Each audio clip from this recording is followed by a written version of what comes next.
And now, Suspense.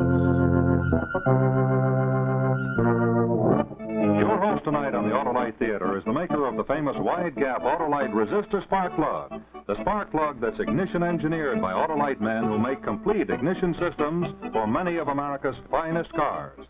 Autolite makes over 400 products for cars and trucks. Spark plugs, bumpers, hubcaps, headlights, radiator grills, batteries, wire and cable, ignition systems, speedometers, instruments, tail lights, and many more. So remember, from bumper to headlight, you're always right with Autolite.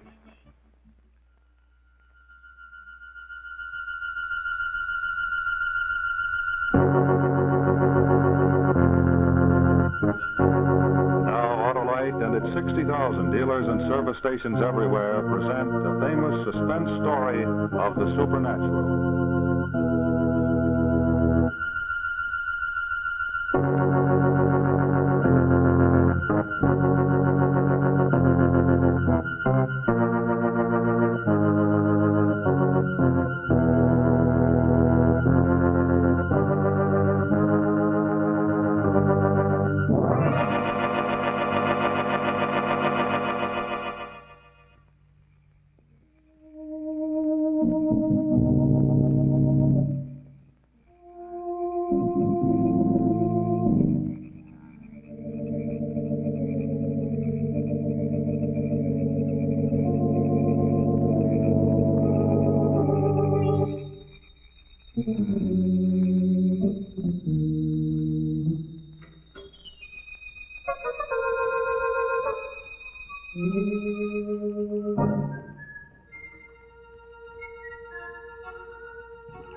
Go ahead, girl. Answer the door. Maybe some poor wayfarer.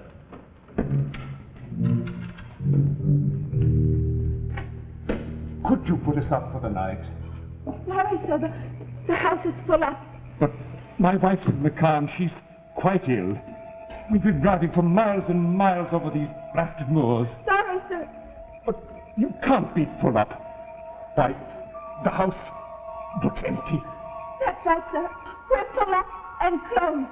But we really don't need a bed. We will sit by the fire all night. Anything to take my wife out of this misty night. 12 miles on, sir, you'll find a farmhouse. Sometimes they take folks in. Good night, sir. But you're a tavern. You're a public inn. I can tell from the looks of you, you're practically empty. Sorry, sir, but a certain party has taken this pub over, entire and complete. And as long as they pay for it, what they do is their own business. What I do is my orders. Good night, sir.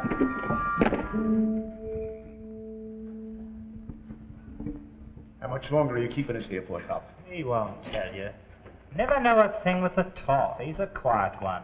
How long did you rent this here pub for? Your turn, Albert. Will that be all for tonight, then, sir? It's late, you know. You can leave out 3 meat pies and 2 bottles of claret. Yes, sir. And whiskey. They're all on the dresser. Good night, sir. Wait.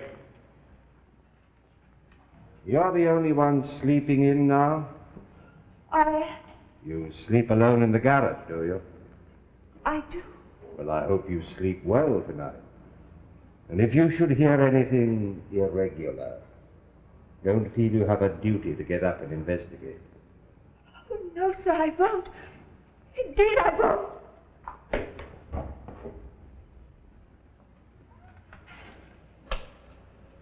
What's the idea, Top?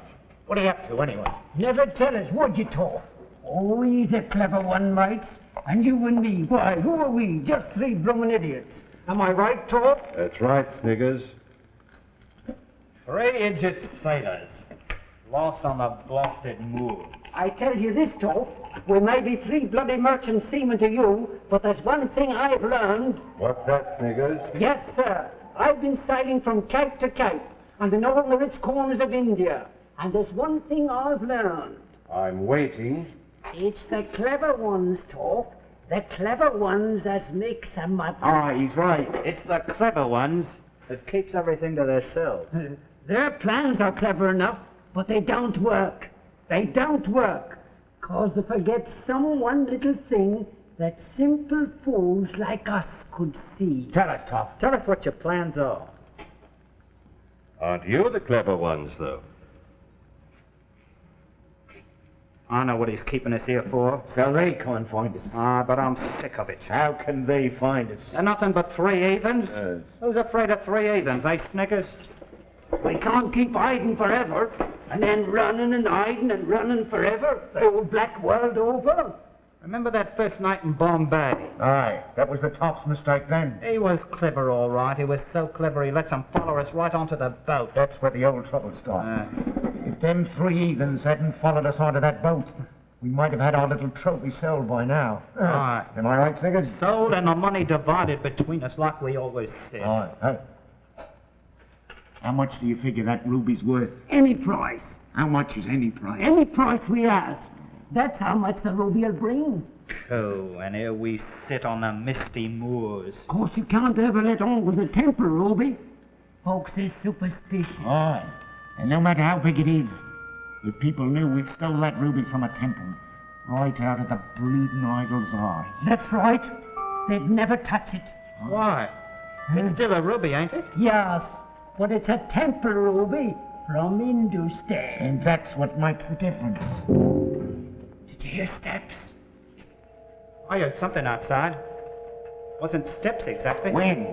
That's all wind. Wind, foggy night. What'd you say, mates? Let's eat them meat pies and drink that claret and that whiskey. Now, will you look who's in a panic now, huh? Alfred, you've seen them three heathens. That makes it different, and so is Sniggers, but not me.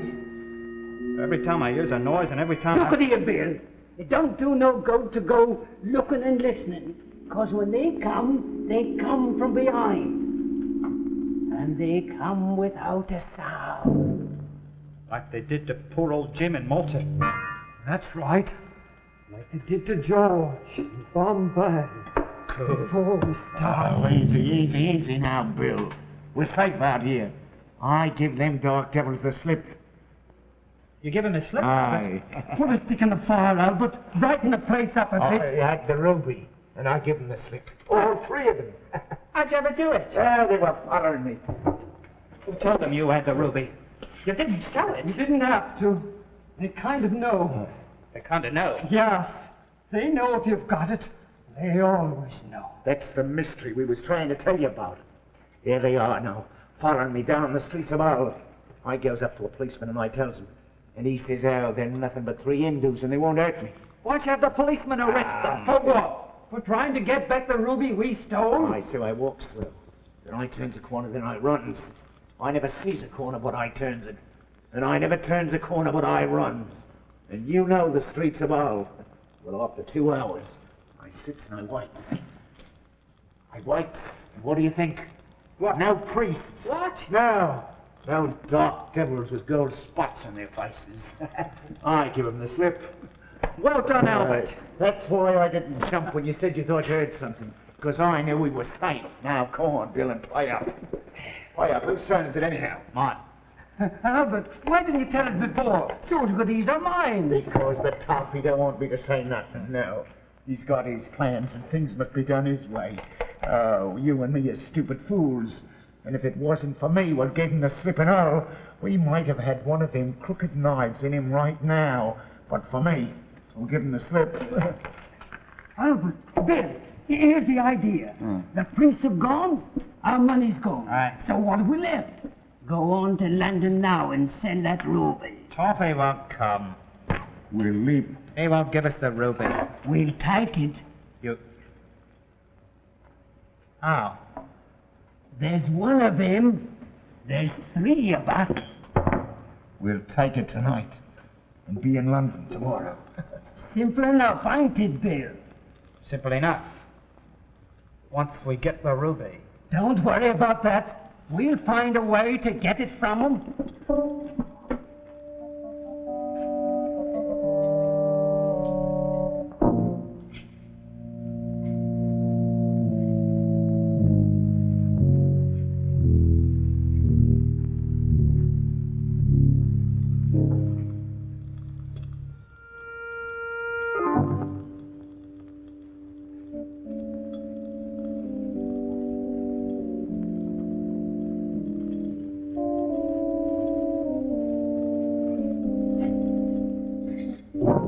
Come on, please.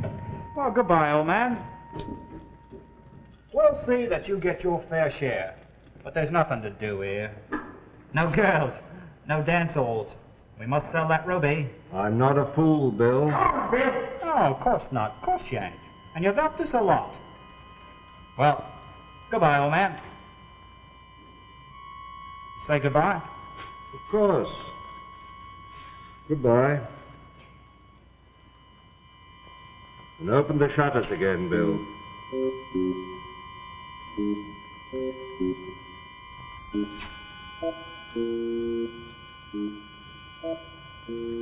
I don't suppose you want the door open too, do you? Whether the door is open or closed, Bill, it doesn't matter. Well, the first shall be last and the last shall be first. Goodbye, coffee, old man. Come on.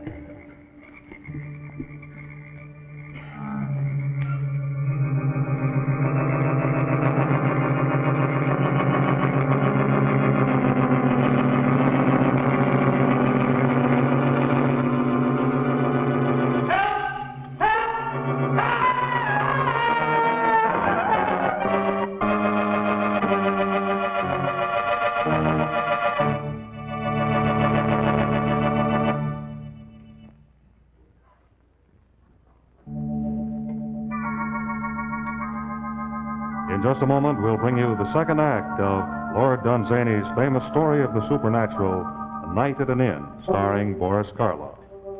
While we're waiting for the curtain to go up, I'd like to tell you a little story about an amusing incident that happened recently.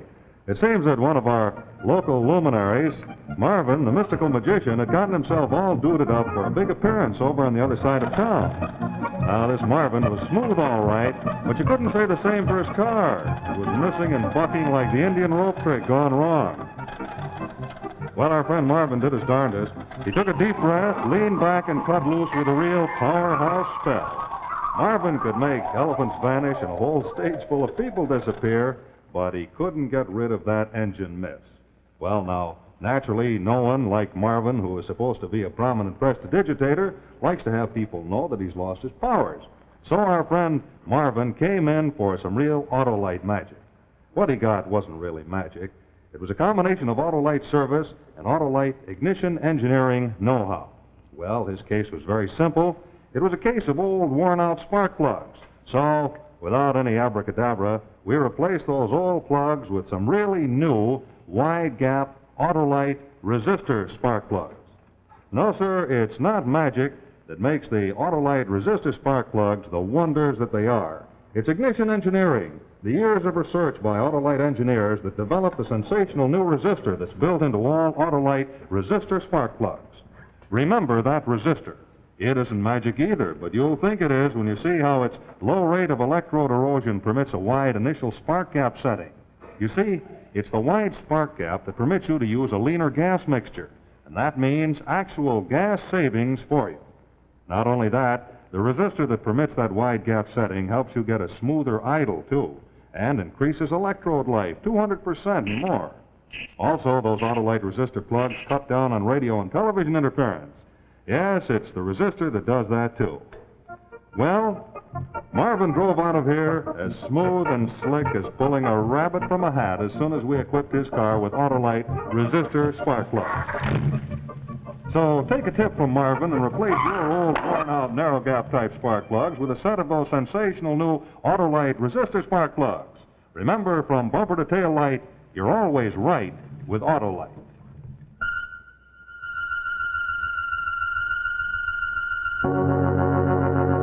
Now, here is the second act of A night at an inn.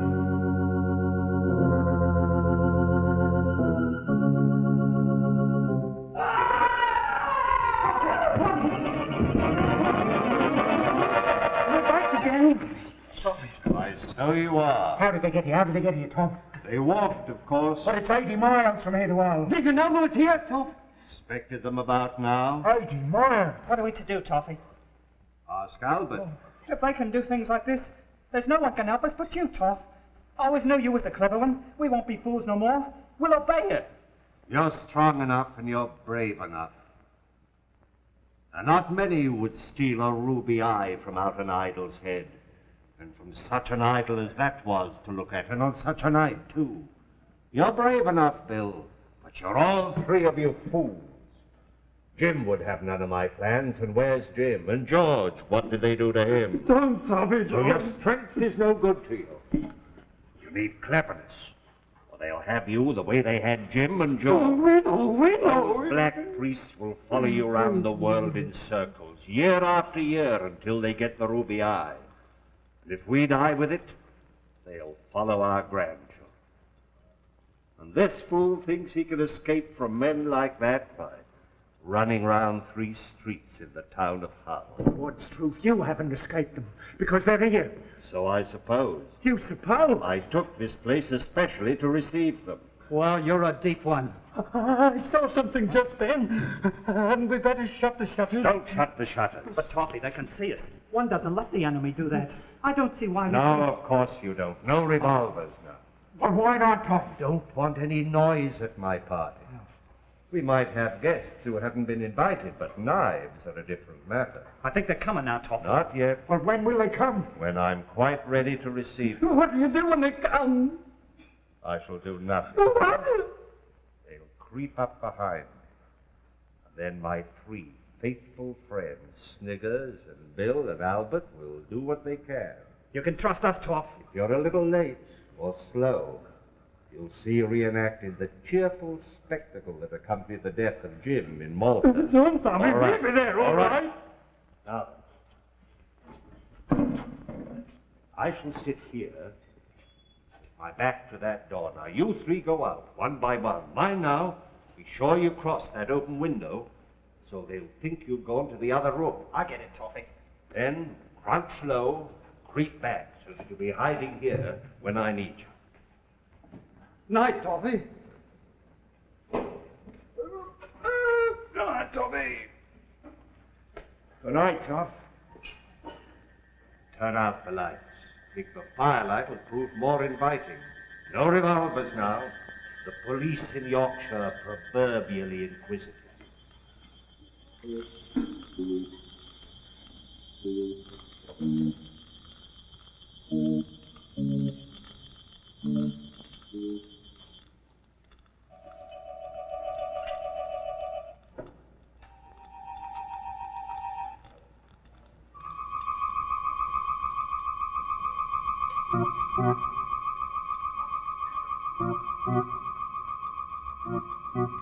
Be ready.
Toffee, we only got one. What do we do? Only one? Yes. Very well. You shall now witness my demise at my Yorkshire residence. I shall be knifed, You be ready to receive guests.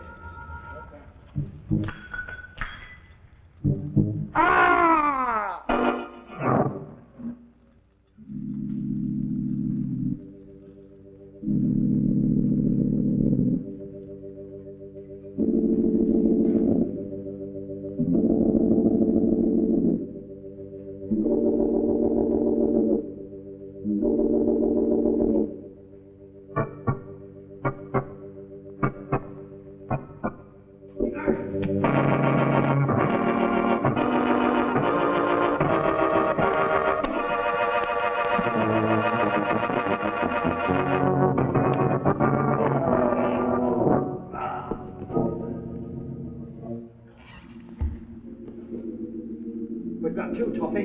What do we do now? Still enough. Yes. Albert, you get over to the window. Stage a fight with that healer. I know he's dead. But you and Bill are going to resuscitate him. On his feet. Sniggers, help. Keep low, keep low. Out to the window. Quick now, quick. Sniggers, turn him over. Easy. Hold up.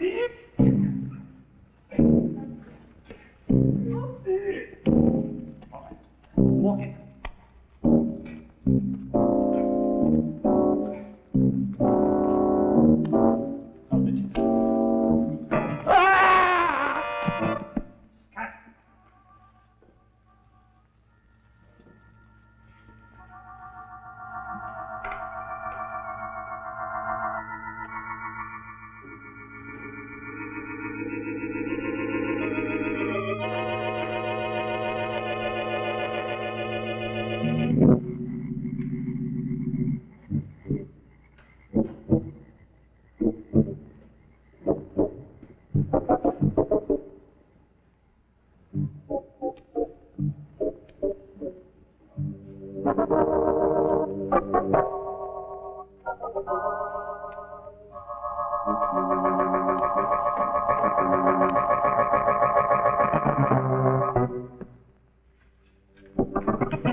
Very good night's work, my friend. Well done, Toffee. You are a dig one. You drink one of the other odd one.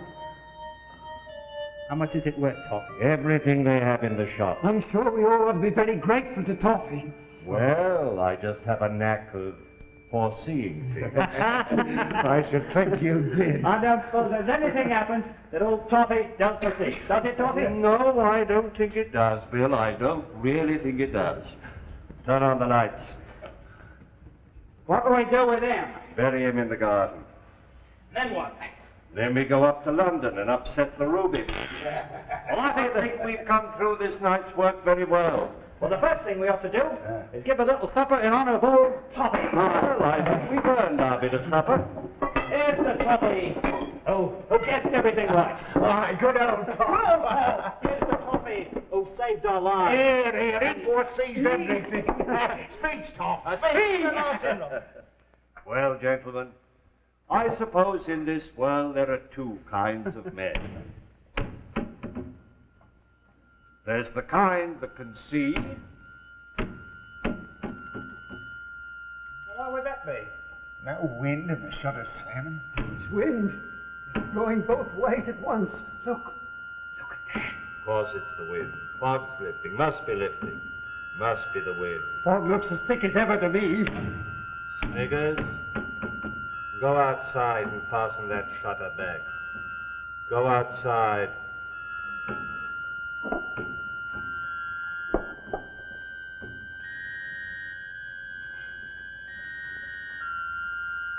Well, gentlemen, as I was saying, in this world there are two kinds of men. Those who can see and those who can foresee. Now, the advantage of being able to foresee... Stop it! Stop it! I've been thinking about my share in that ruby. I don't want it, Toffee. I don't want it. Nonsense, Sniggers, nonsense. You shall have it, Toffee. You shall have it yourself. Only Si Sniggers has no share in this here ruby. Say it, Toffee. Say it. Want to turn informer, Sniggers? Toffee, take back my share, Toffee. Take it back. What do you mean? What are you driving at? I'm saying I saw something. I saw something what I didn't like. What didn't you like? Toffee, take back my share. Please take it, Toffee. What have you seen? The idol. I've seen the beastly idol. You couldn't have. Take back my... He's blind. He's groping. He wants that ruby eye back. Then give it back, Toffee. Please, Toffee, please give it back to him. I dare you, Toffee. Put that ruby in the window and you'll see. That's what he wants. That's what he's groping for. That's what he must have.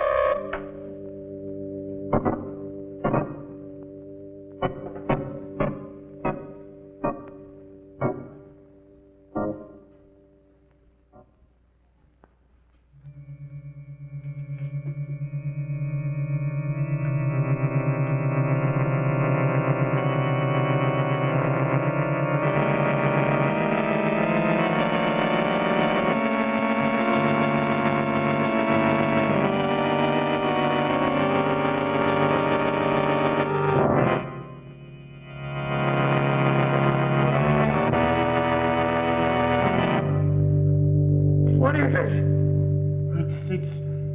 It's that obscene idol. Come from India. It's taking its eye. We're safe. Safe. Mr. William Jones, able seaman. Albert. Albert, what is it?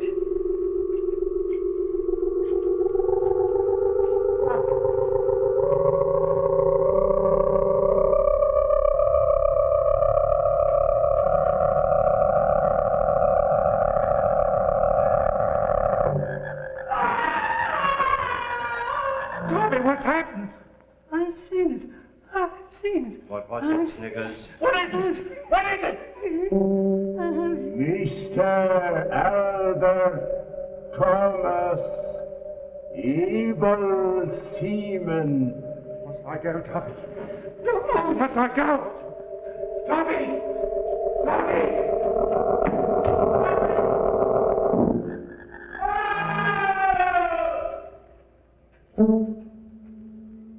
Mr. Jacob Sniggers Smith, able seaman. I can't go, Tommy! I can't go!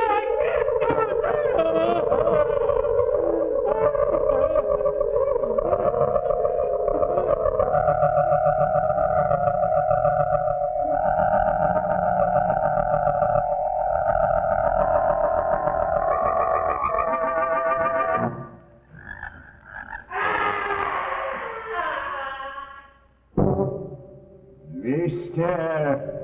Arnold Everett Scott Fortescue, late Esquire. Too late, the Toffee. This I did not foresee.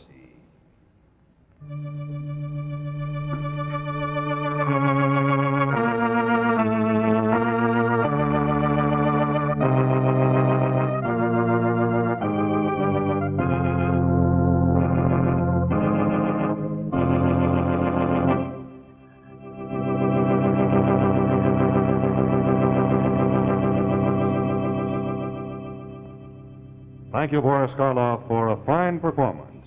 Musical effects this evening were by Hank Silburn. And now, this is Rex Marshall speaking for Autolite, inviting you to join us next week for Suspense and reminding you that you're always right with Autolite. This is CBS, the Columbia Broadcasting System.